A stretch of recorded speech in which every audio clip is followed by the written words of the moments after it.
He's a two-division world champion.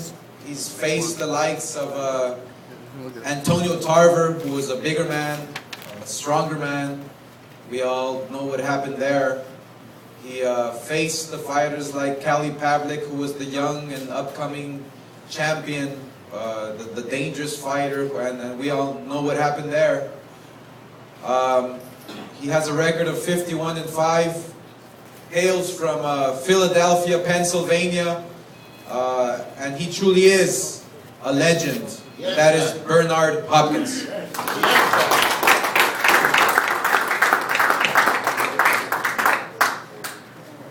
Thank you. Thanks for everybody coming out. Good to be in New York again. It ain't as cold as Canada, but you know, you got a lot of scarves from my hats and all that stuff, so that was good.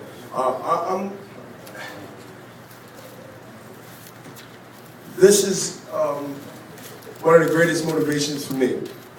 To be in this position all these years. Some of the writers that's here, as I see, basically heard a lot of my press conferences. And this one is a little different. Why? Because of the situation. The situation that I'm in right now is to make another chapter come to fruition. This is not given to an athlete all the time, or a boxer, or any athlete in any sport.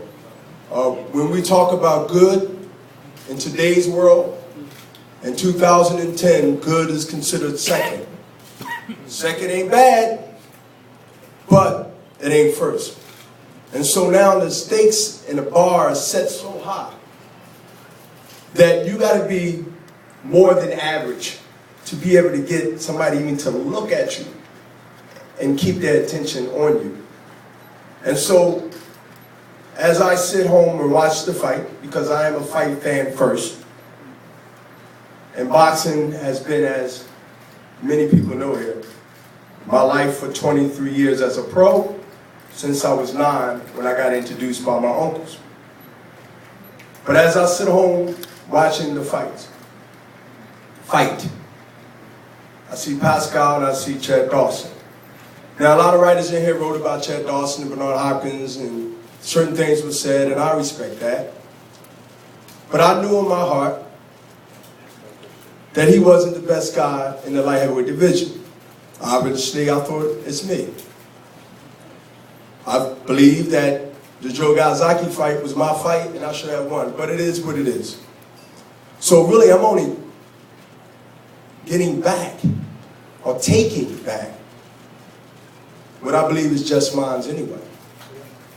And then I went a little further in my thinking. And I said to myself, well, I guess this got exposed and whatever. But I'm in my rocking chair, minding my business. And this man calls my name out and said, Bernard Hopkins, who I want to fight, the legend. I rocked a little faster. I grabbed my cane before I grabbed my teeth, and I spit on it, and I said, wait a minute. Now, of course, LA time is 3 hours back, and I'm later in the hours over the East Coast, so again, not conscious of the time per se, but I said, wait a minute, I'm calling Richard, I'm calling Oscar, I'm calling somebody. Now I had to find everybody's number. So I called Nazim. And he's, but I knew he was calling me, I was waiting. So I said, Nazim, did you hear that? He said, yeah, but you know, man, the guys say, you know, they say one thing, man, and the promoters get behind the closed doors, and the promoters and some networks, I don't know, 3 letters, I don't know, they get to saying, don't fight him, and leave him alone, and go do this, he's dangerous, if you beat him, you beat the old man, if you don't, then you're embarrassed, you know. So it might not happen. And that's possible. I've been in the game long enough. Fighter says one thing, but he's led to do another. You can't say this about this man here. Because not only did he say it, but he made it come to fruition. We made it come into fruition. That's the respect I got for him as a person. As a guy that really wants true greatness. He really wants what I am, what I had, and what I'm about. Can't take that away from him. That tells me as a fighter, I think totally different than anybody in this room, believe me. Now that's a dangerous guy that thinks that way, because I know how I think, and I know how I was when I was in my 20s. Yeah, we are different in many ways. And so I seen one side and I seen the other side of that mentality. He believes he can beat me or he wouldn't be here. I'm not coming here in my states in New York to act any way different than I did in his place. Whether it was Quebec, whether it's Montreal, whether it's Toronto, I respect him, but I'm gonna beat him up. That's the game we in, y'all. I mean, you know, we can wrestle. Y'all, I mean, every reporter has seen fighters we run and we throw stuff, and I've been a part of a lot of shenanigans. So if I'm talking a little nice, don't get it twisted. Okay, the executioner is home, but I'm representing him. And I'm telling you what's going to happen. First, we're going to clear up any notion about April 3rd, because a win to certain people is not that with me. I'm different. They got me in a different eye. Even though they say I'm 40, I'm this, I'm that, but the bottom line is I'm not the average 40. And I think that people should be conscious of, just because they feel they are younger or they're 40 and they feel a certain kind of way because they ain't take care of themselves, that doesn't mean I feel that way. I am an antique car that's old in age, but not old in wear and tear. And y'all gonna see a young Bernard Hopkins, but you're gonna see a student get schooled. And it only time will tell if Pascal don't become a victim of the Jermaine Teller era, the Kelly Pavlik era, and the many, many more that stood in the path of the wrath of me, or he's home, the executioner. They've never been the same. Bernard Fernandez wrote about it. Tom Hauser wrote about it. And many other people wrote about the faith or the fate of those who come. He's young. If age defines whether you say I win or lose, you're a fool. Because age, if you're younger, you're younger. It doesn't mean you're smarter. It doesn't mean you're craftier. That means that you're a young driver, but you're a high risk. And you're more accident prone than me. If you talk to an insurance company. But I will take those titles December 18th. Okay? And I will be a man like he was a man, and we will do the rematch. We will do it because it's good for boxing, it's good for the fans, it's good for history. And I'll make history again. If he makes one mistake, one, not two, he won't get a chance to, but he made one mistake, it's over. It's over. And only time will tell, because I can't tell. I don't want to take nobody's career per se. We in, as Tyson said, the hurt business, well, we in the career business of you might not be the same after this. See, I am who I am. I'm 45. People ain't looking for me to be the same no matter what. But you, there's no guarantee.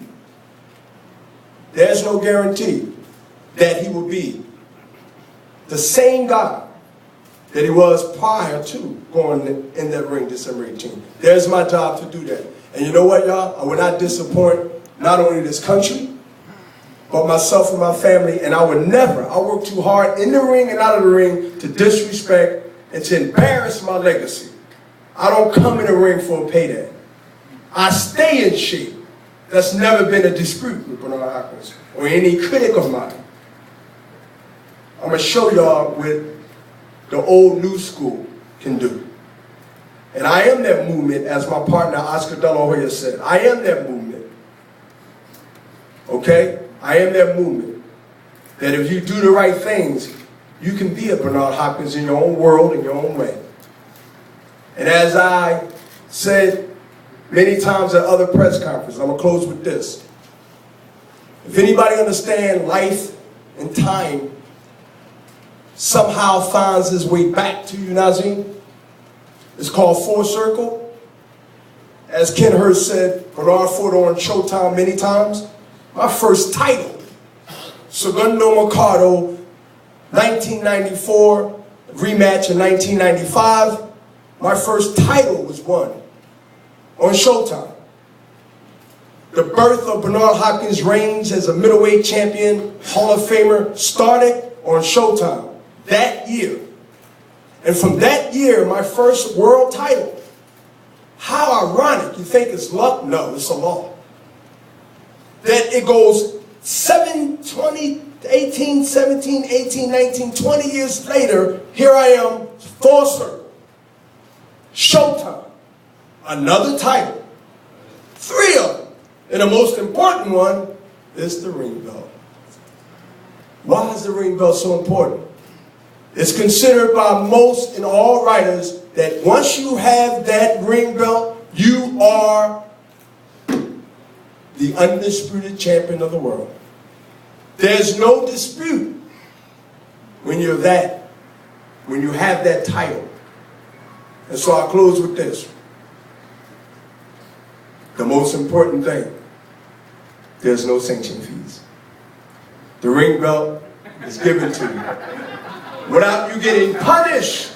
Oh, without you getting punished financially for having it. So you get 2 historic moments. Thanks, Oscar, for giving me that. No sanction fees. Oh, my daughter, 11 years old, she's going to spend it anyway, so I probably do better paying the sanction fee there. But at the end of the day, I'm glad that you're out for the fight. I'm glad that y'all are excited for the fight. A lot of media is here. Again, they respect us. I respect him. But it is what it's going to be. Thank you for being patient. And watch history. Watch history, because it won't happen all the time. I'm not saying it won't happen. I'm saying that, I mean, look how long for it to happen now. We're talking George Foreman. You know how many years that was when he beat Michael Moore? I remember that fight. He was getting licked for 9-8 rounds. And George Foreman did the 1-2, and it was over. And as Jim Lampley said, it happened. It happened. It happened. 3 or 4 times. That quote. It's going to happen. Thank you.